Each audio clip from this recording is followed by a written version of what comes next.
Ya lo había adelantado aquí Javier Martínez a finales de año, los regalos geopolíticos de Donald Trump y lo que tenía preparado para el mundo. Ya empezó Donald Trump. Para empezar el año, varias cosas que tienen al mundo hablando. En primer lugar, que le quiere cambiar el nombre al Golfo de México. En segundo lugar, la preocupación muy grande es que se quiere apropiar de Canadá y Groenlandia. Y tercero, algo que está preocupando al corazón de políticos y de pueblos enteros, que no descartó el uso de la fuerza militar para apropiarse sobre todo de Groenlandia. ¿Qué nos depara este 2025 y cuáles son las verdaderas intenciones o qué está detrás de las intenciones de Donald Trump? Aquí Javier Martínez con su masterclass. Comenzamos. We're going to be changing the name of the Gulf of Mexico to the Gulf of America, which has a beautiful ring that covers a lot of territory. The Gulf of America, what a beautiful name. ¿Por qué no le llamamos América Mexicana? Se oye bonito, ¿no? ¿Verdad que sí? Desde 1607. La Constitución de Apatzingán era de América Mexicana.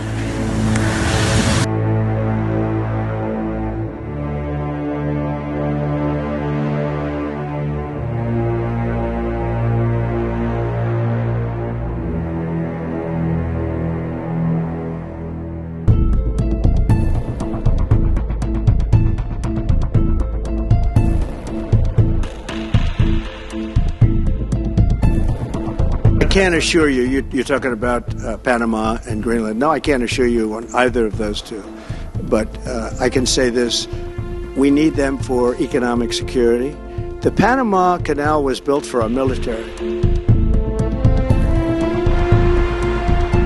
I think it's a strange thing to do. I think it's a strange thing to threaten our allied countries, and I don't understand what he is doing, quite honestly. I find it extremely ridiculous. Like, if he wanted something from Greenland, or we have an alliance, we are allies.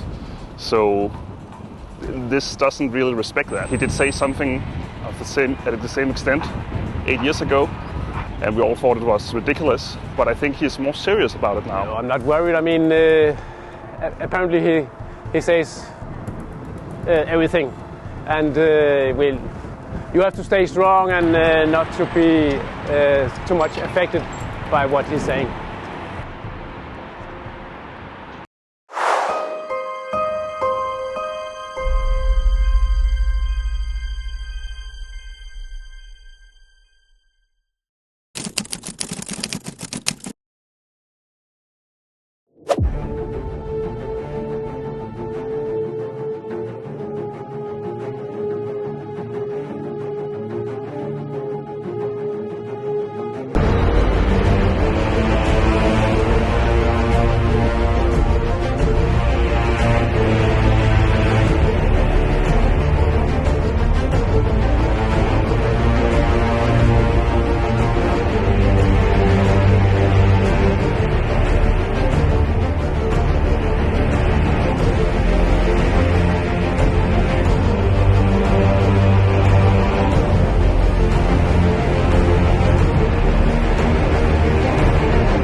Gracias como siempre y vamos directamente con estos temas que, bueno, pues todo el mundo está hablando acerca de las intenciones de Donald Trump y Javier Martínez pues estuvo estudiando justamente ese punto que tiene, bueno, pues al rey de Dinamarca, a la presidenta de México, al presidente de Panamá, al primer ministro que ya se va de Canadá, así que Javier, gracias, bienvenido a esta clase magistral de fin de semana, como siempre, que incluso se adelantó un poquito porque los temas están candentes. ¿Qué mundo nos está recibiendo en el 2025? O más bien, ¿qué locos están tratando de protagonizar los destinos de la humanidad en este 2025? Javier, a ver, antes de empezar, la preocupación más importante de la gente, ¿cómo es esto de que Donald Trump le quiere cambiar el nombre al Golfo de México, que tiene siglos así? Si esto es el principio de algo, porque no solo es cambiarle el nombre. Y dos, la gente está muy preocupada porque en una conferencia de prensa le preguntaron si descartaba el uso de la fuerza militar y dijo que no descartaba nada. Hay de qué preocuparse, el mundo está loco. ¿Cómo ves todo esto y cuáles son tus investigaciones? Comenzamos, Javier, muchas gracias por estar, como siempre, aquí en Detrás de la Razón. Un placer, Roberto, como siempre, compartir, conversar, debatir, intentar crear conciencia crítica en este espacio de libertad que se llama Detrás de la Razón. Y con vosotros, con Roberto, Shadi y todo el equipo. América no se ciñe solo a los Estados Unidos de América. América no son solo los Estados Unidos. América es todo un continente que tiene unas divisiones geográficas como América del Norte, en donde se comprende el territorio de Alaska, el país soberano Canadá, Estados Unidos y el país soberano México, América Central y América del Sur. La butada, o la última, verborrea del presidente Trump el martes, cuando quiso decir que planeaba, o dijo que planeaba cambiar el nombre del Golfo de México a Golfo de América, con esa coletilla de tiene un sonido hermoso, más propio de alguien con un determinado síndrome mental, porque las construcciones de frases ya no es solo la provocación, sino la enjundia, y lo digo entre comillas irónicamente, la enjundia de decir Golfo de América tiene un sonido hermoso. América es todo un continente.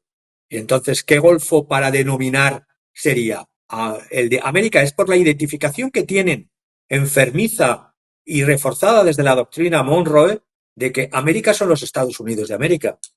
La propuesta de Trump fue recibida con burla, lógicamente, en México, y con júbilo por los comediantes, titiriteros de programas nocturnos de Estados Unidos.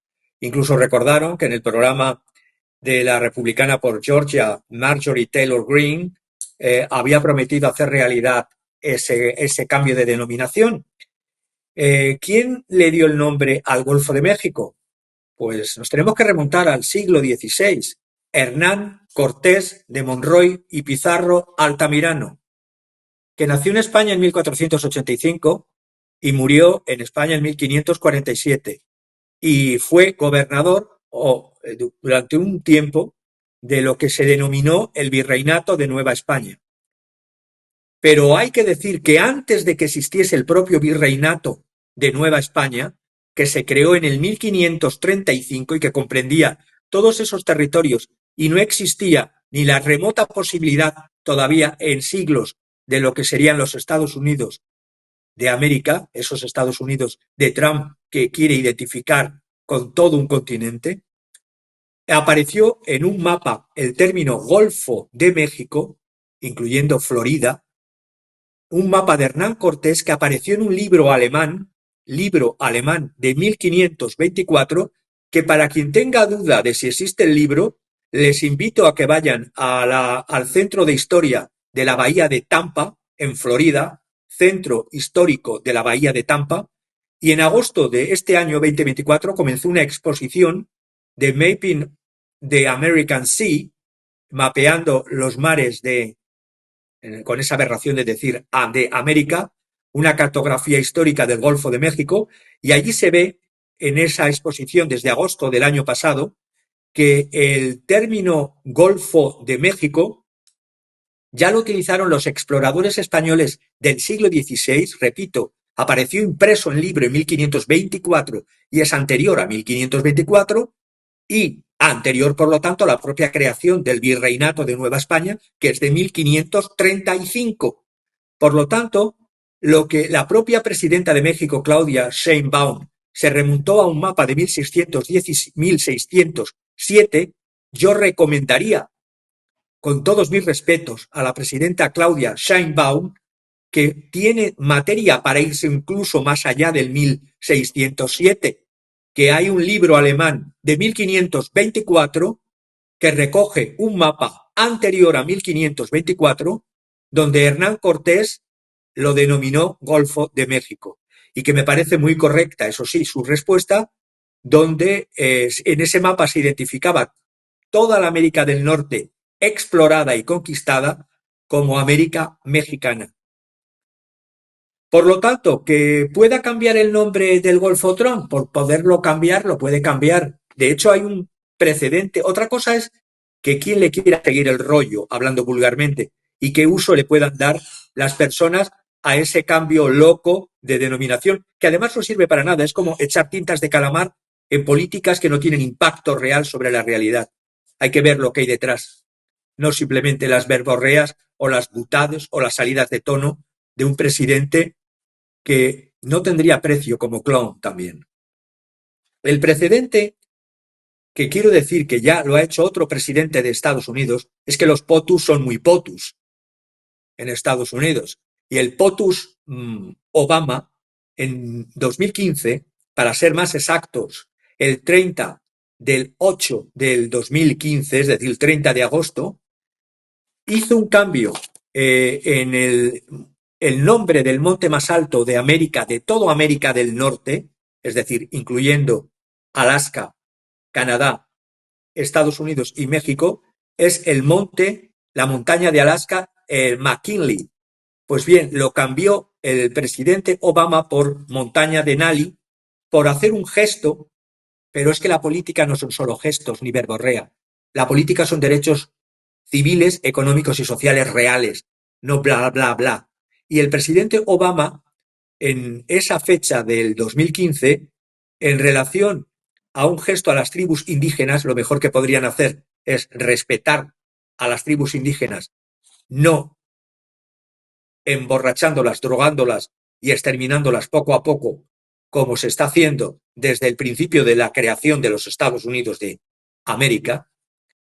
Y por eso, para eso que llamaba en la doctrina woke cambiar el imperialismo cultural, contentar a los indios, a tabascos, cochucón, con decirles, ahora ya nos va a llamar McKinley, que fue el presidente de Estados Unidos asesinado en su segundo mandato, antes de iniciar, por cierto, su segundo mandato en 1901, y que nunca visitó Alaska, y le pusieron el pico más alto en Alaska, McKinley, cuando se llamaba por los indios aborígenes que eran los atabascos Coyucón, les llamaban Denali.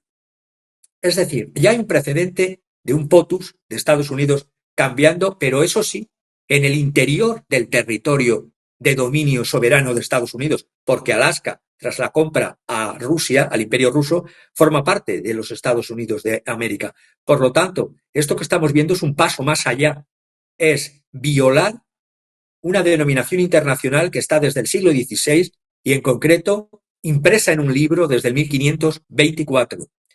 Cuando se le ha preguntado al director de la Organización Hidrográfica Internacional, que es el encargado de la creación o denominación de los mares a nivel internacional en la oficina como tal de Estados Unidos, ha dicho John Nyberg, hoy en día no existe ningún acuerdo o protocolo internacional formal para denominar, cambiar, nombrar áreas marítimas. Él trabaja, John Nyberg, en Estados Unidos, director de la Organización Hidrográfica Internacional, trabaja para estandarizar y trabajar los límites marinos y pertenece a la Junta de Nombres Geográficos de Estados Unidos. Y que sepa, las últimas declaraciones han sido de su responsable, que ya lo he dicho, pero además la Junta de Nombres Geográficos de Estados Unidos ha afirmado en su sitio web, que pertenece este sitio web al Servicio Geológico de Estados Unidos, que solo lo podría cambiar por razones imperativas, porque lo más importante en materia de los nombres es el uso y la aceptación local. Y el uso desde 1520 y tantos, aceptado por todos los países del planeta, es Golfo de México. Lo que no se usa, aunque lo ponga Trump Golfo de América, si no es usado, lo que no se usa es como si no existiera. Para ir terminando este punto, ¿qué otras controversias sobre nombres geográficos hay en el planeta? Por ejemplo, entre Irán y Arabia Saudita, unos le llaman el Golfo de Arábigo y otros lo llaman el Golfo Pérsico. La denominación de la Marina de Estados Unidos, por contentar, entre comillas, a un aliado, porque Estados Unidos, el peor amigo que puede tener un país es ser aliado de Estados Unidos. Te cambian de ser aliado a ser enemigo. Bueno, pues la Marina de Estados Unidos lo llama Golfo Arábigo, pero la propia Junta de Nombres Geográficos de Estados Unidos lo llama, como se ha llamado históricamente desde la época romana, del Imperio Romano, Golfo Pérsico.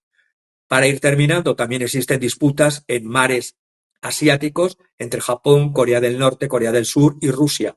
Japón llama Mar del Japón lo que Corea del Sur, aliados ambos frente a el resto, aliados pro OTAN, por así decirlo, no es que sean de la OTAN, pero están adheridos a la sumisión otanista occidentalista, que es Japón y Corea del Sur, tienen una disputa, porque Corea del Sur llama Mar del Este lo que Japón llama Mar del Japón. Y por último también el Mar de China Meridional, que es un uso de los angloparlantes a lo que es el mar que rodea Brunei, China, Malasia, Filipinas, Taiwán y Vietnam. Es decir, terminando, si haga lo que haga Trump, que lo puede hacer en su elucubración y luego en su práctica, si nadie del planeta lo usa, es como decir, llamar a una cacatúa, llamarle perro. Si nadie a la cacatúa le llama perro, pues quedará solo para Trump y sus allegados. Con respecto a lo de Canadá y todos los planes, hoy voy a ir anticipando cosa que este año voy a ir soltando lastre de informaciones que tengo desde hace muchísimo tiempo. Y ya es hora de que se vayan soltando. Claro. Sobre todo para que ver lo que se nos está avecinando.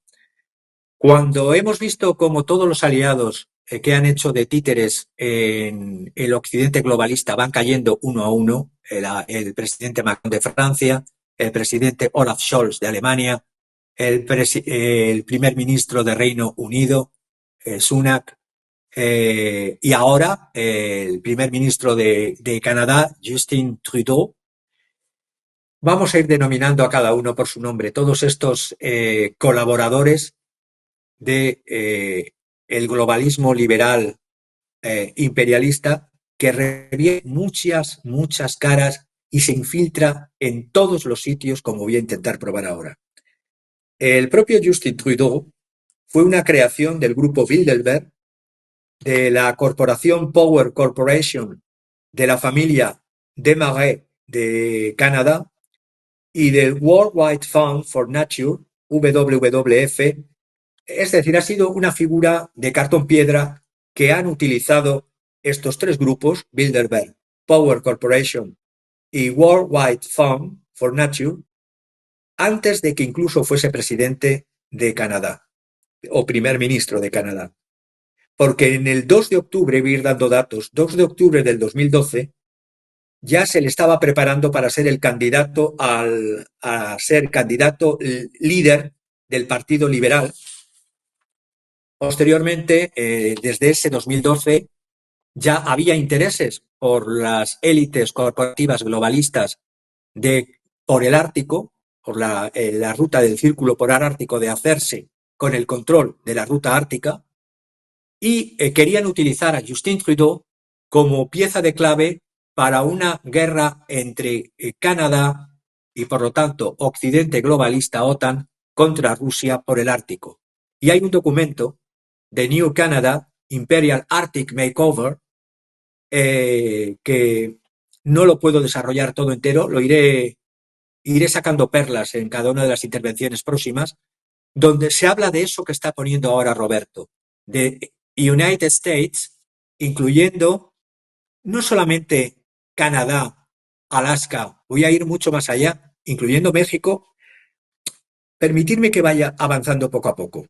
Primero, los documentos que prueban cómo los políticos son elegidos por élites que los ponen para que hagan un determinado plan. En este caso, Justin Trudeau, primero líder del Partido Liberal y luego hacerle ganar unas elecciones. Estamos hablando que el gobierno, cuando eligen a Trudeau como líder del Partido Liberal, era un gobierno conservador.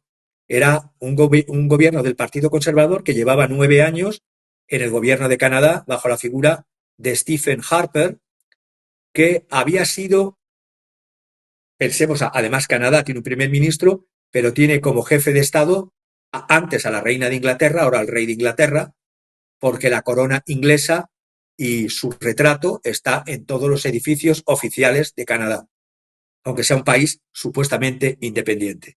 Pues bien, esta figurita de cartón piedra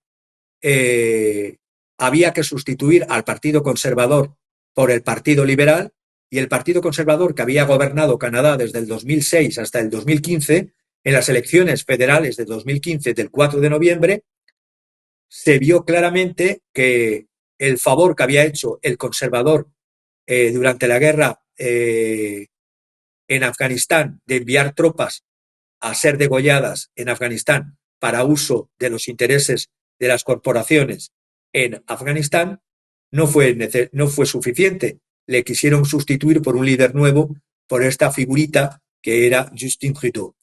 Pero detrás de Justin Trudeau estaba una de las piezas clave que era y que es todavía Chrystia Freeland. Chrystia Freeland, que es hasta ahora es la gran manipuladora y susurradora de tecnócratas, que hasta el mes pasado era ministra de Finanzas del Canadá y que todavía sigue siendo viceprimera ministra de Canadá, y es una de las piezas del grupo Bilderberg, de los financistas George Soros y del banquero William Rhodes. Porque hay que ver que Canadá, aunque parece ser ante los ojos del planeta y tiene elecciones, se turna un partido conservador con un partido liberal, hay un consejo que se lleva desde Londres, consejo privado del monarca de turno de Inglaterra, ya sea la reina ya muerta o el rey actual, que se llama el Consejo Privado, que es una especie de órgano de gobierno de Canadá, detrás del cual se hacen muchas decisiones que luego son implantadas en el Parlamento de Canadá. Ese Consejo Privado es un gobierno cibernético de Canadá. En él han estado miembros como John Manley, de la Canadian Council of Chief Executive, de ejecutivos de grandes corporaciones de Canadá, o, por ejemplo, el presidente del Canadian International Council, todos consejos de grandes empresarios financieros, globalistas, liberales. Había un plan que ahora ha retomado MAGA, curiosamente, en la figura del presidente electo y que será presidente de jure el día 20 de enero, Donald Trump, pero el programa era antes de los globalistas liberales y era la creación de una integración de la llamada Unión de América del Norte, basándose en un modelo como en la Unión Europea de tecnócratas, crear una Unión Europea en continente americano, en América del Norte, llamada Unión de América del Norte, que englobaría Alaska, exactamente ese North American Continent, englobaría Alaska, Canadá, Estados Unidos, México, y poco a poco voy a decir los planes hasta dónde llegan, porque esta Unión Norteamericana, que viene de lejos y voy a ir explicando, voy como un hilo de una madeja, voy sacando Justin Trudeau, a la susurradora de Justin Trudeau, manipuladora de Justin Trudeau, Chrystia Freeland, al grupo Bilderberg, a determinados consejos, pero voy más allá. Este mapa parece que es la idea de Trump de ahora. Este mapa ya existía antes de que se eligiese a Justin Trudeau por parte de los globalistas liberales. Ahora lo están tomando los tecnobros, los tecnócratas, que están en el futuro gobierno que yo llamo Frankenstein del presidente Trump. porque infiltrados hay mucho y habrá muchos, incluso en gobiernos llamados nacionalistas frente a globalistas. Una cosa es lo que vende para captar voto y otra es la realidad de quién gobernará y quién estará detrás de los que gobiernan. Porque este mapa de la Unión de América del Norte, por supuesto, quiere hacerse con Groenlandia, pero quiere hacerse no solo con México, quiere llegar hasta Centroamérica y extenderse hasta el llamado tapón del Darién o la selva o tapón, según los mapas que yo tengo desde hace años, de la parte oriental del Istmo de Panamá. Por eso la idea de llegar desde la punta de Alaska hasta la punta de Panamá, porque es un plan muy antiguo de trabajos, de círculos y logias que se está haciendo desde principios del siglo XX. Y voy a ir precisando y acercándome. Este programa, que ha sido revivido por el movimiento MAGA, ha sido rediseñado por la generación de los herederos de la Technocracy Incorporation de Silicon Valley, concretamente por sus dos figuras clave, Elon Musk y Peter Thiel. El abuelo de Elon Musk, Joshua Haldeman, fue líder, el abuelo de Elon Musk, líder en una compañía que tenía un apéndice en Canadá, la Technocracy Inc. de Canadá, un gobierno que buscan gobiernos de tecnócratas, durante y desde la Segunda Guerra Mundial. Justin Trudeau, yo desde el primer momento vi que era una versión joven y no ectoplásmica de Joe Biden.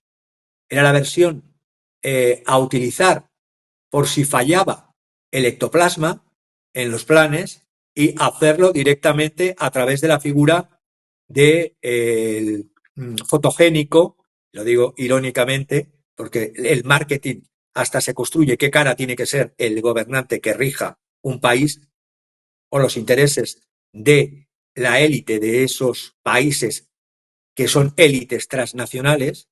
Es la versión más joven de Joe Biden y pertenece, una vez más, está en manos de las fuerzas que controlan el Consejo Privado desde Londres y otras instituciones como la Rhodes Trust, los Five Eyes, los 5 ojos, y Centro de Estudios Think Tanks como Canadá 2020.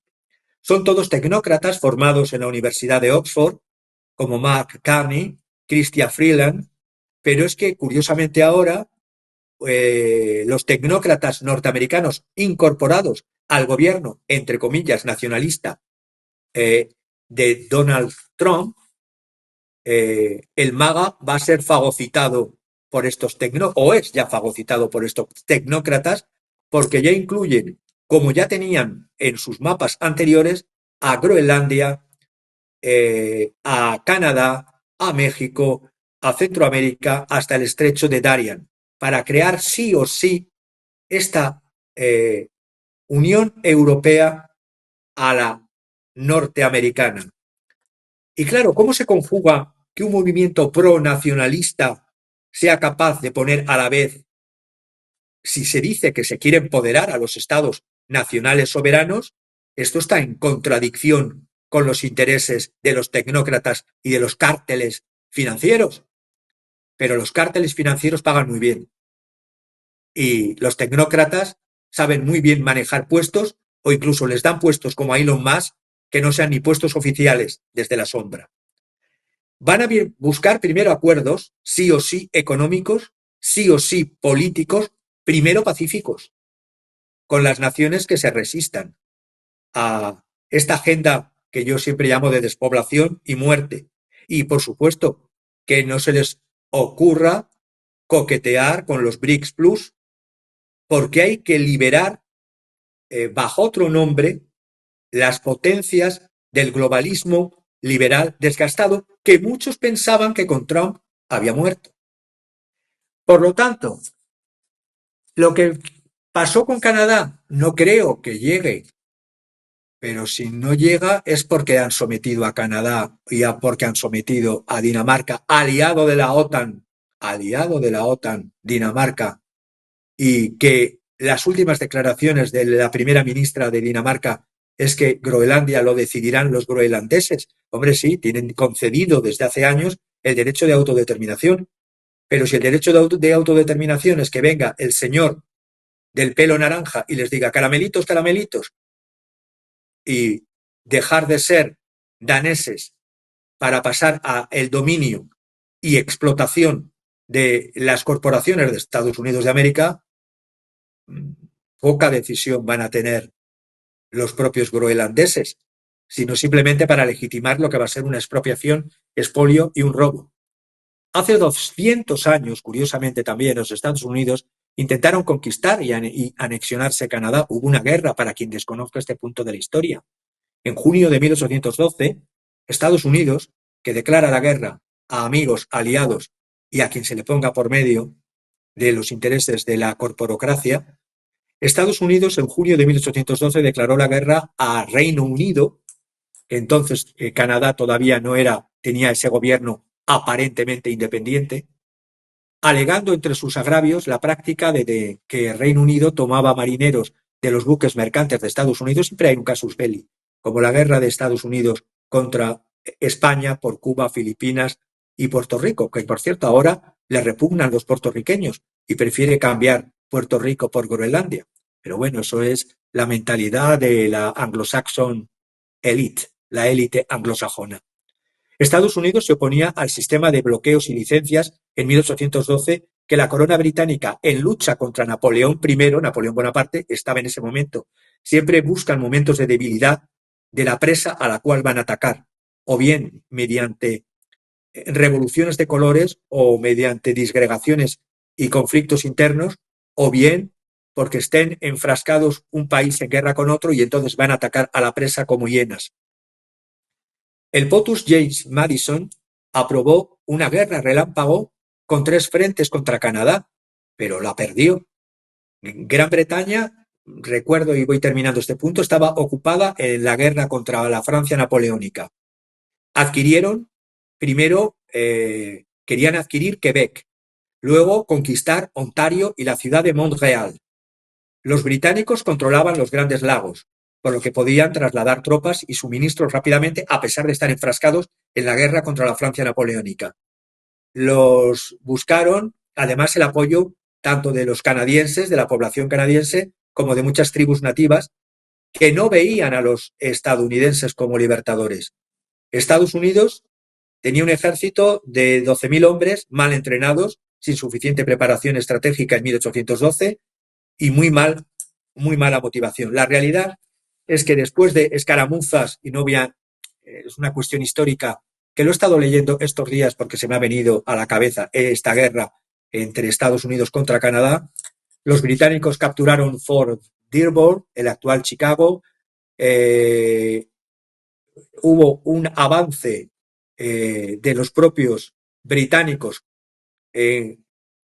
contra los Estados Unidos, pero en la paz la campaña canadiense se caracterizó por el desastre, la derrota, la ruina y la muerte, y en 1813 soldados dirigidos por el futuro POTUS William Henry Harrison destruyeron la flota británica en el lago Erie, capturaron Fort George, cerca de la desembocadura del Niágara, y recapturaron Detroit, que la habían cogido los británicos canadienses, para luego capturar Toronto. La cosa es que quedó el territorio canadiense tal como había estado hasta entonces, y después de esa guerra se firmó un tratado de paz y de reconciliación entre el Reino Unido en su colonia Canadá y los Estados Unidos de América.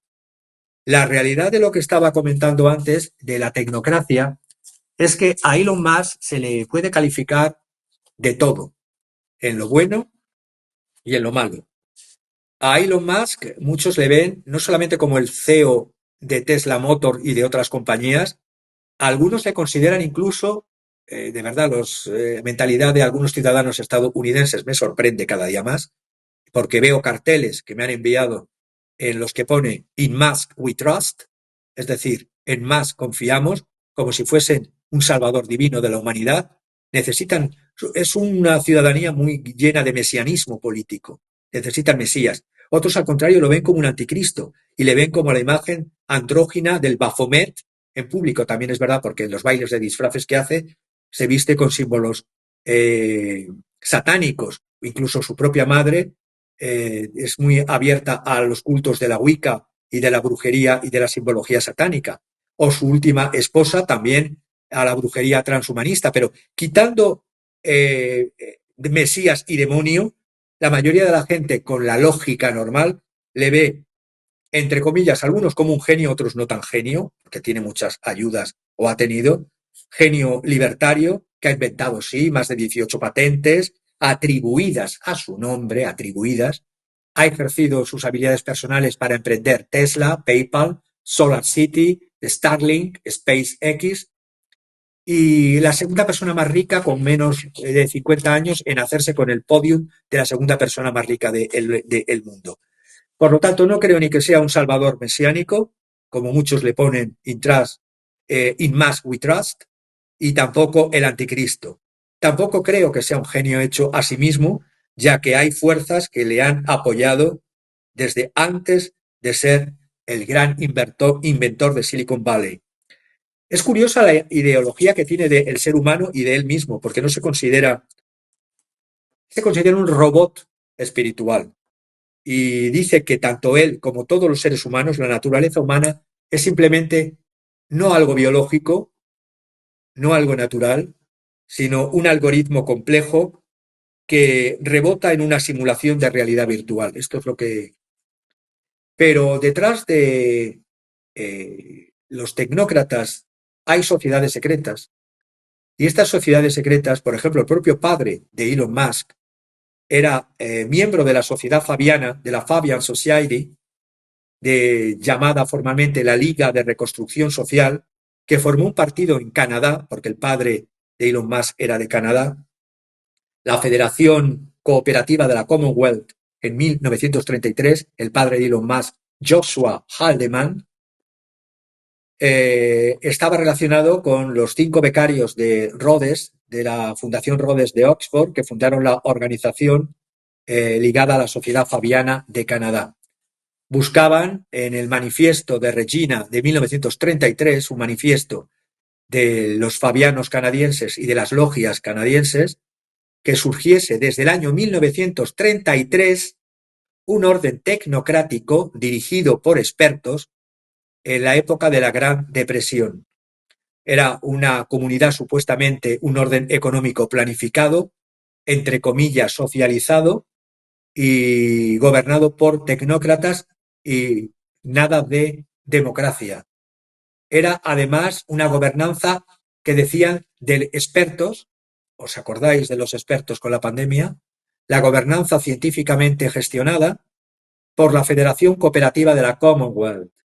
Haldeman, el padre de Elon Musk, cambió de rumbo en el 1936 y se ligó a una nueva organización que era la Tecnocracia Incorporada, la Tecnocracia Inc., que fue fundada en el año 32 en Nueva York por un vendedor de aceite de serpiente que se hacía pasar por ingeniero, que era Howard Scott, y esta Technocracy Inc. o Tecnocracia Incorporada buscaba un país llamado Tecnoamérica, y este Tecnoamérica iría desde Alaska, Canadá, Groenlandia, México y parte de Centroamérica, o la totalidad de Centroamérica, para hacer un experimento en este Tecnoamérica gobernado por tecnócratas y elegidos a sí mismos como expertos, gobierno de arriba hacia abajo, y no contaminado por lo que ellos decían la inmundicia de las instituciones democráticas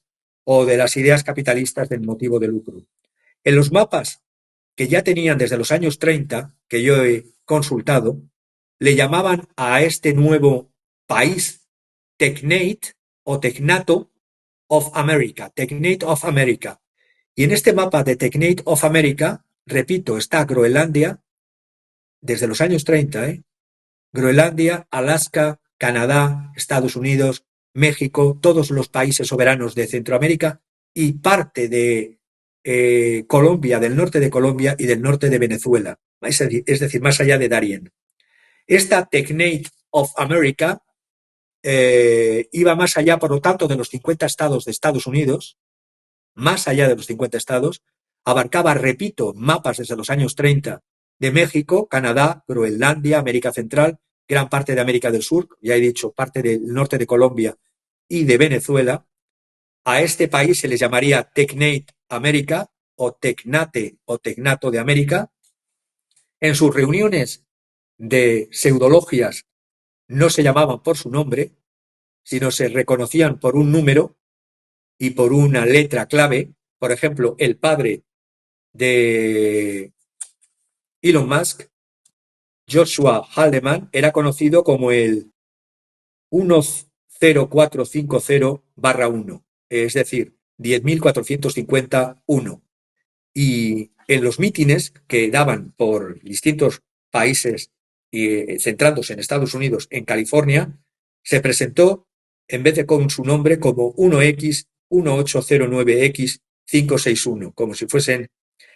por eso no es extraño que el propio Elon Musk a sus 3 primeros hijos que tuvo con Claire Boucher, a uno le llamase Shai Shi con letras X, A, X, I en el 2018, por otro hijo que le llamó Exa Dark Siderael y otro hijo que le llamó Tecno Mechanicus, en homenaje al movimiento de la tecnocracia y de los trabajos de logia de su propio padre.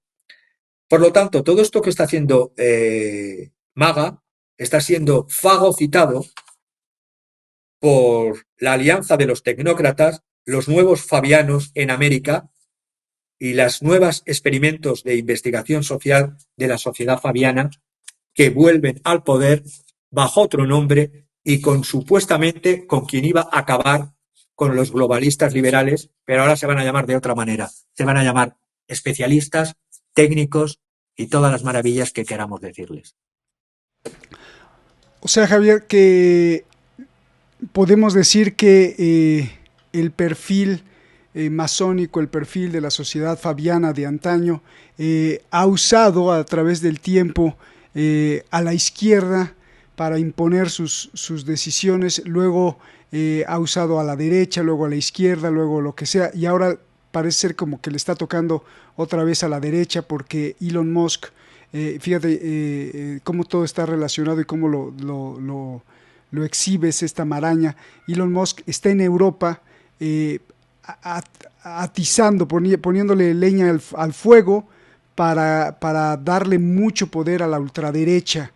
Eso se me hace muy curioso cómo Elon Musk está encendiendo e incluso financiando a los movimientos no de derecha sino de ultraderecha para que esa ideología se imponga, pero en realidad lo que está pasando es que a veces usan a la izquierda y a veces usan a la derecha. Puede ser esto así para justamente implantar no solo sus ideologías, sino también estos mapas que no son de Trump, sino que están desde antes del siglo XX. Javier, perdón la réplica. Es decir, las etiquetas derecha e izquierda, las etiquetas ultra izquierda o ultra derecha, si cuando realmente luego las prácticas son iguales en economía y con las etiquetas que les ponen, lo único que es para confundir a los que todavía creen en que eligen a sus gobernantes, pues esa es la realidad.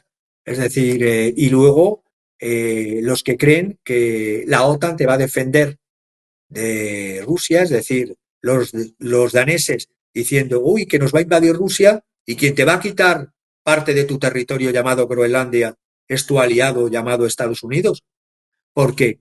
O los ultranacionalistas que dicen, vamos a hacer un MAGA por nuestros, no, en vez de Make America Great Again, vamos a defender nuestro territorio. Pero ojo, los del MAGA se pliegan a los deseos de los tecnócratas que les han metido por la puerta trasera a los Peter Thiel, a los Elon Musk y a toda la mafia de PayPal. Entonces, la realidad es que utilizan las etiquetas políticas para encumbrarse en el poder y para ser legitimados con apariencias de elecciones democráticas. Pero el poder se ejerce y se dirige desde consejos privados y desde la sombra. Y lo único que se hace es un teatro para que las personas crean que son libres y que eligen a sus gobernantes y a las políticas que tienen que hacer sus gobernantes. Te dan golosinas, chucherías, pero los platos fuertes se reparten entre las élites y las guerras, como no me canso de decir, son entre las élites.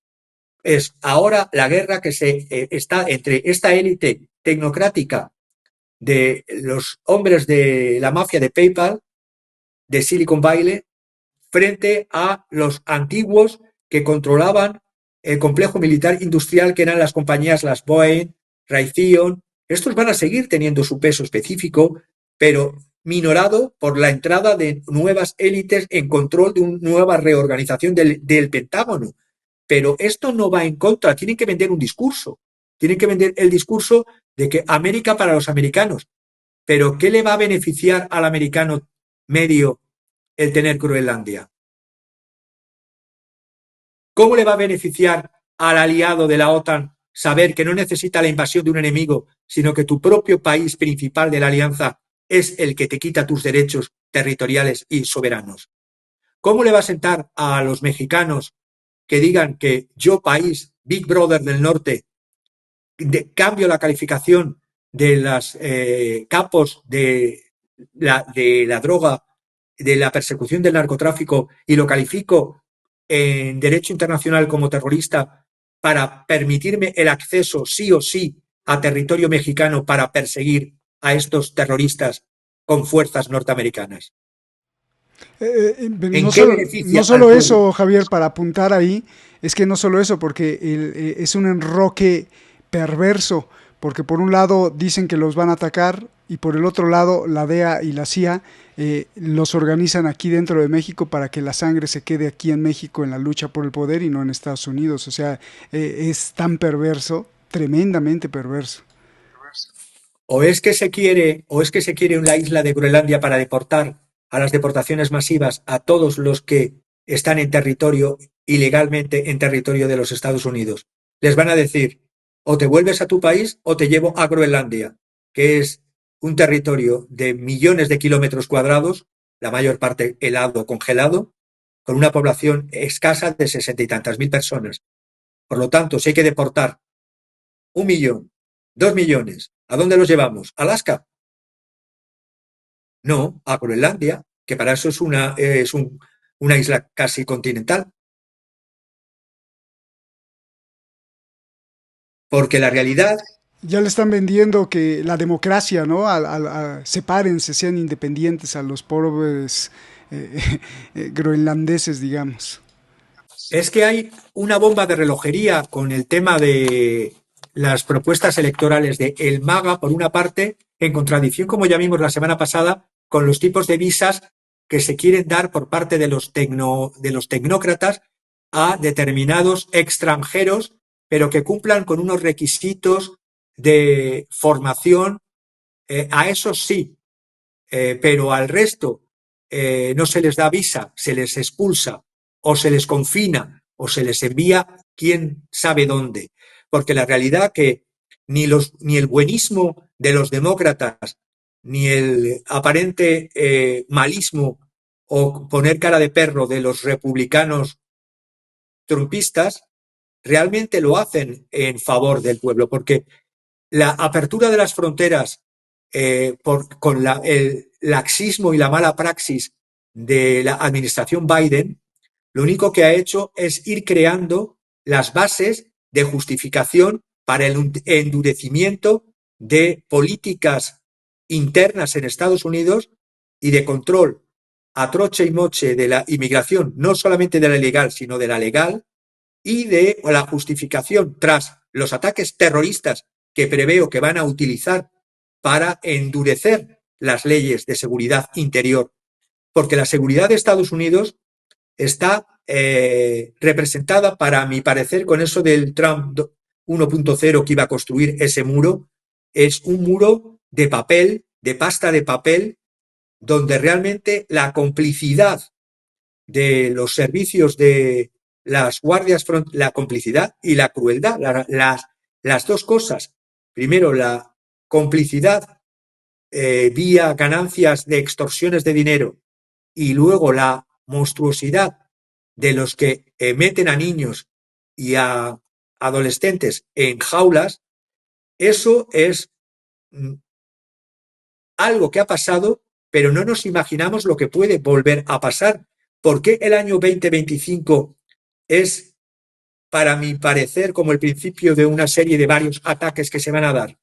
Porque ya están diciendo, el actual jefe del Ministerio de Seguridad Interior de Estados Unidos, de la llamada de la Seguridad Interior, Alejandro Mayorkas, ha dicho que abiertamente que este año, ante una sala, lo dijo públicamente, ante una sala de agentes de patrulla fronteriza, que más del 85% de los inmigrantes de los migrantes ilegales tomados o apresados en la frontera sur los han soltado a lo largo y ancho del país.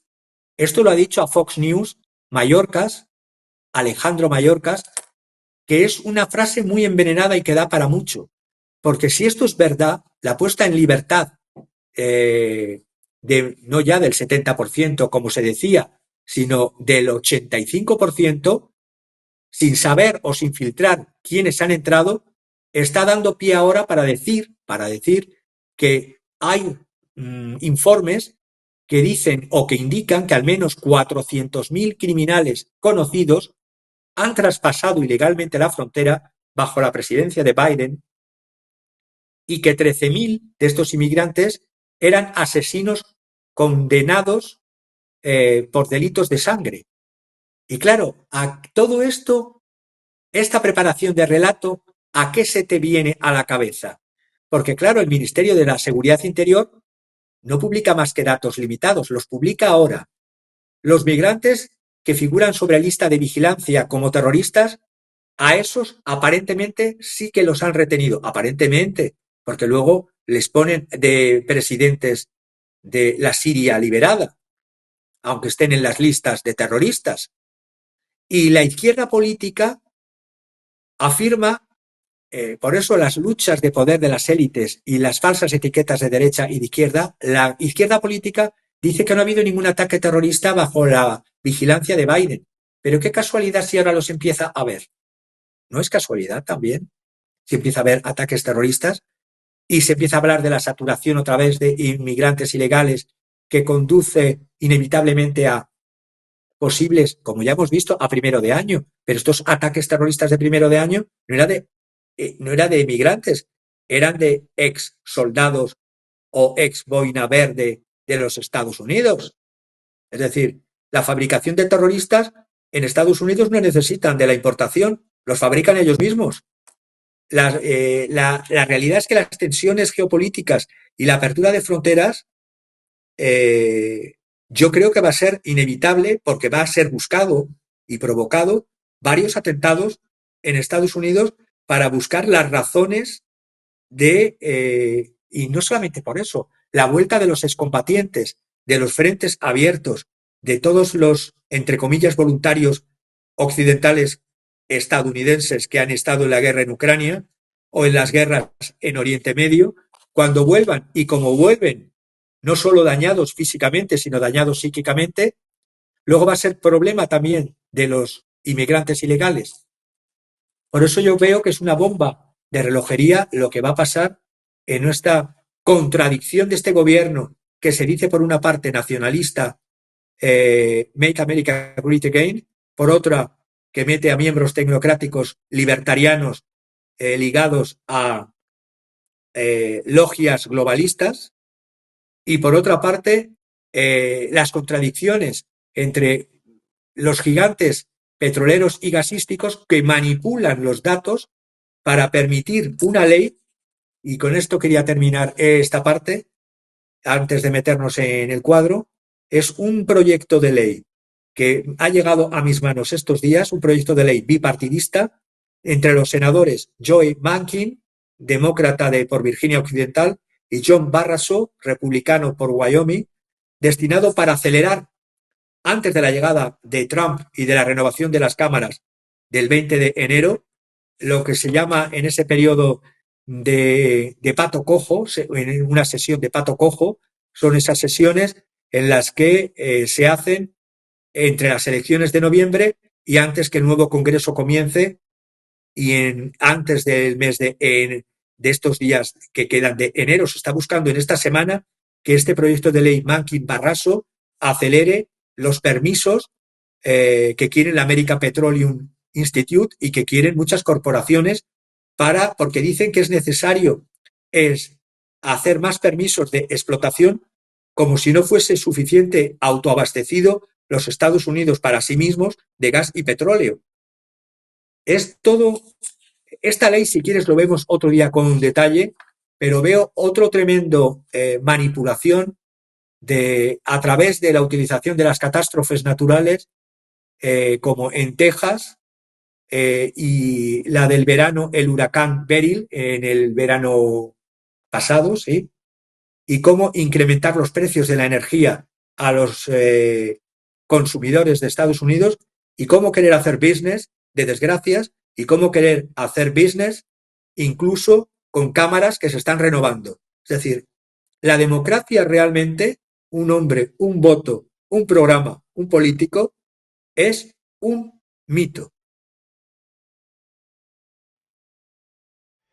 Excelente exposición, Javier, de verdad, porque creo que todo está concatenado y también parece ser que el mundo se encamina a la construcción de simplemente dos grandes polos, no ni el polo norte ni el polo sur, sino quizá el polo que se llame América y el otro polo que se llame Euroasia, liderado por no Rusia, sino por China. Parecería también ser, no se me antoja, y será tema también para otro programa, y sobre todo este deleite que nos das de cómo detrás de estos mapas y las bravuconadas de Donald Trump, mucho más allá, está un mapa, está dos mapas, tres mapas, y la idea de apoderarse del mundo, no nueva, no de Donald Trump, sino de 2 siglos atrás, de cómo sociedades secretas van configurando el armado geopolítico para que digan, bueno, mientras la gente crea que hay bandos opuestos y se peleen como un partido de fútbol, nosotros mientras operamos aquí los recursos naturales, mapas a placer, carta blanca para hacer países o destruirlos. Tremendo el programa de hoy, tremendo, Javier, y me imagino que quieres acabar con una obra de arte que nos muestre, a ver si entiendo el propósito, que nos muestre el problema general que tenemos la especie humana desde lo particular de un país, desde los intestinos de un país. No sé, pero a ver, ¿qué nos traes? Javier, te escucho. Justamente he querido traer la obra pictórica de un pintor norteamericano, estadounidense. A partir de ahora vamos a evitar utilizar la palabra norteamericano, porque aparte de, como ya he insistido, es un error, es una manipulación. Estadounidense no es Norteamérica, Estados Unidos no es todo América. Un ciudadano que vive en Gettysburg, Dale Gallon, Gettysburg lo eligió él para sus 2 hijos y para su mujer en 1984, aunque él es originario del sur de California. Dale Gallon se graduó en el Art Center College of Design en Los Ángeles, recibió una beca Hallmark Cars, trabajó para Boeing, para Mattel, enseñó incluso arte en la Universidad de California, en Long Beach, pero su amor por las batallas históricas de Estados Unidos, y en concreto por la batalla de Gettysburg, le llevó a desplazarse con su mujer Ana y sus 3 hijos a esta ciudad desde 1984. Durante 30 años ha estado manteniendo y exponiendo su obra, más de 300 o cercano a 400 obras pictóricas históricas de batallas, en la Galería de Gettysburg, en el número 9 de la avenida Steinberg. Ahora tiene su propia web donde se pueden adquirir sus obras como esta, que es la www.gallon.com. Es un pintor historicista que va a hechos históricos, en este caso una guerra civil, la guerra civil americana, la guerra civil de los Estados Unidos de América, denominada también como Guerra de Secesión. Fue una guerra civil trabada entre 1861 y 1865, desde el 12 de abril de 1861, cuando se buscó como motivo de guerra, casus belli, las élites sureñas atacaron Fort Sumter, que estaba protegido por fuerzas federales, este Fort Sumter en la bahía de Charleston, en Carolina del Sur, para expulsar a las tropas federales. Había 85 soldados federales frente a 500 soldados de lo que luego sería la Confederación del Sur.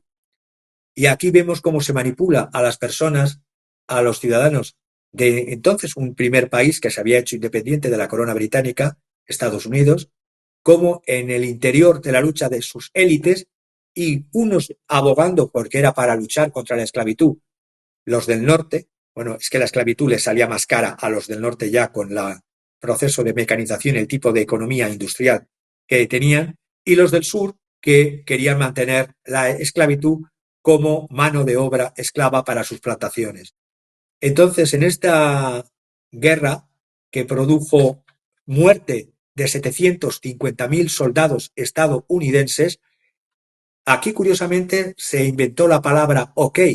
OK viene de zero killed, 0 muertos. Era cuando se comunicaba desde el cuartel que las tropas volvían sin bajas, se decía con la frase escueta zero killed, y ese zero killed, con el tiempo, para decir todo está bien, se abrevió con el OK. Viene desde entonces, de la Guerra de Secesión. Todo esto lo he traído a cuento porque en las guerras, tanto en las guerras exteriores como en las guerras internas, lo que muere es el pueblo. Las élites no mueren. Es lo que nadie se ha concienciado en ningún momento de la historia. Las élites utilizan a los pueblos como carnaza. Les ponen una bandera, una supuesta ideología, y les dicen mataos a ver si realmente cuál de los dos, la élite contraria a otra élite por el poder, termina siendo dominante. En estas lecciones de pinturas históricas he querido traer este pintor de ahora viviendo en Gettysburg, donde se celebró la batalla final de la derrota de las fuerzas de la Confederación, donde el general confederado Robert Lee, entre bajas y deserciones, se dio cuenta que era mejor rendirse, y por lo tanto el sueño sureño desapareció y vino el sueño libertador de todos los hombres, independientemente del color, eran libres. Costaría y cuesta mucho tiempo, y cuesta todavía creerse que si no perteneces a la élite Obama, eres lo mismo por el color, siendo Obama, que siendo alguien que vive en una acera de cualquiera de las ciudades de los Estados Unidos. Pero bueno, te venden la moto de la ideología, y la realidad socioeconómica y sociopolítica es la que está siempre detrás y la que hay que mantener. Por lo tanto, quería traer a este programa de hoy, las contradicciones de un gobierno que se dice nacionalista, conservador, y que en su seno, ya lo he venido advirtiendo desde la semana pasada, tiene a miembros como los tecnócratas de Elon Musk, Peter Thiel y tantos otros, que al fin y al cabo entran en directa confrontación con la propia ideología pregonada, promocionada durante años de los MAGA. Así que no quiero ni querría ver en ninguna parte del mundo, si las guerras son malas, las guerras interiores, las guerras civiles son todavía peores. Sí, porque el engaño es más cruel, ¿no? Y ahí, mira, están las banderas del engaño. La bandera de la Unión, la bandera de Estados Unidos, de ese Estados Unidos que prometía a los del sur. Yo desde niño decía, bueno, pero ¿por qué los del sur apoyaban más el esclavismo, la esclavitud, y los del norte no? Ya cuando niño, pues obviamente te comes los cuentos, ¿no? Pero no, pues sí, los dos eran igual de esclavistas. Lo que pasa es que este rollo de que los del norte eran más educados y querían defender a los esclavos era para darle en la torre, como decía mi abuelita, a los del sur y no querer que se desunificara la hermosa Unión Americana, antes América Mexicana. Bueno, eso que dices es fantástico. Ahí están las dos banderas del horror, de la muerte y del engaño, que engañaron y siguen engañando a mucha gente, ¿no? Mucha gente. Javier, pues yo te agradezco mucho que hayas traído esta obra, que nos hayas traído esta explicación.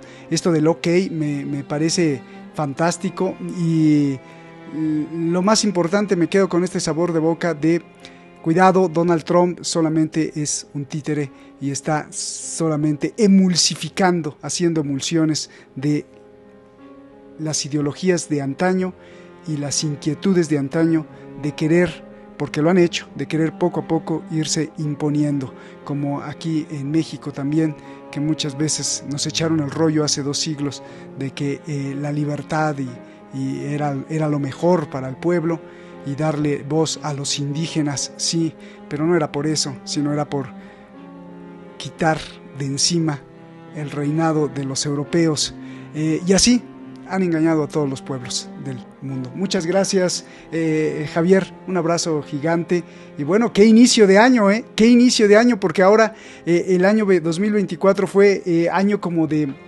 sangre, de guerra. Quizá ahora el 2025 va a ser un año, con esto de que nos estás planteando, un año de confusión y oscuridad, y se pone muy, muy importante, diría interesante, pero no, esto es importante y crucial para cada uno de los seres humanos. Hay que estar muy alerta, porque le estamos dejando a nuestros pequeñitos, a nuestros hijos, a los nietos, a los que tengan bisnietos, un mundo verdaderamente lleno de tinieblas, y para eso estás tú, para eso estamos nosotros y otros programas hermanos. Muchas gracias, Javier, un abrazo, y a ti que nos ves en cualquier parte del mundo también, muchísimas gracias. Abrazos fraternos como siempre, abrazos de hermanos, seamos religiosos o no religiosos, y no tenemos nada que ver con ninguna, absolutamente ninguna ideología.